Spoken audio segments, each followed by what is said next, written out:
महापालिका निवडणुकांबाबत राज्य सरकारचं मोठं पाऊल. ठाणे, नवी मुंबई, पुणे, पिंपरी चिंचवड, नागपूर, नाशिक, संभाजीनगर, कल्याण, डोंबिवली आणि वसई विरार महापालिकांच्या प्रभाग रचनेचे आदेश.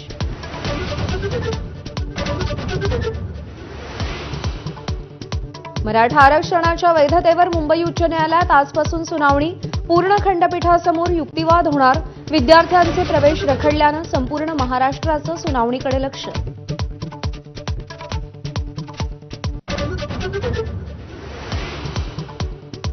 अमरावतीच्या मोझरीत बच्चू कडूंच्या उपोषणाचा आजचा 4था दिवस. शेतकरी कर्जमाफी, दिव्यांगांना 6,000 रुपये मानधनासह 17 मागण्यांसाठी अन्नत्याग. जरांगे आज आंदोलनस्थळी भेट देणार.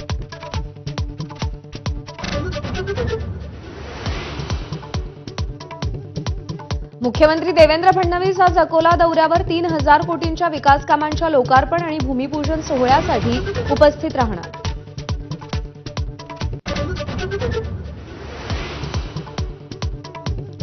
मेळाव्यात जरी निर्णय झाला नसला तरी राष्ट्रवादीच्या एकत्रीकरणाबाबत सुप्रिया सुळेंचं लेखात महत्त्वाचं भाष्य. 8 खासदारांची भूमिका आणि पवार जयंत पाटलांशी चर्चेनंतर निर्णय घेणार.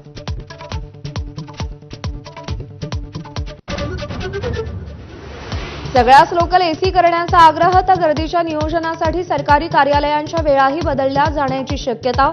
मुख्यमंत्र्यांची माहिती.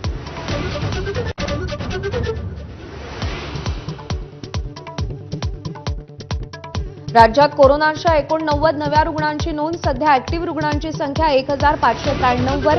तर मुंबईमध्ये आतापर्यंत 719 कोरोना बाधित रुग्ण.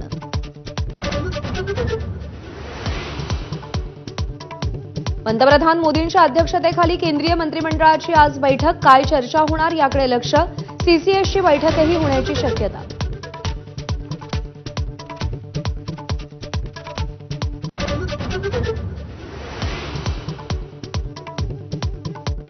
बंगळुरूच्या चिन्नास्वामी स्टेडियम बाहेरील चेंगराचेंगरीत 11 जणांचा मृत्यू झाल्याचं प्रकरण.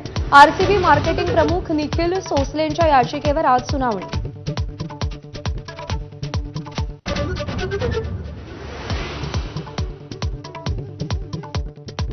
ऑस्ट्रेलियातील ग्राजमध्ये शाळेत गोळीबार. 11 विद्यार्थ्यांचा मृत्यू, अनेक जण जखमी.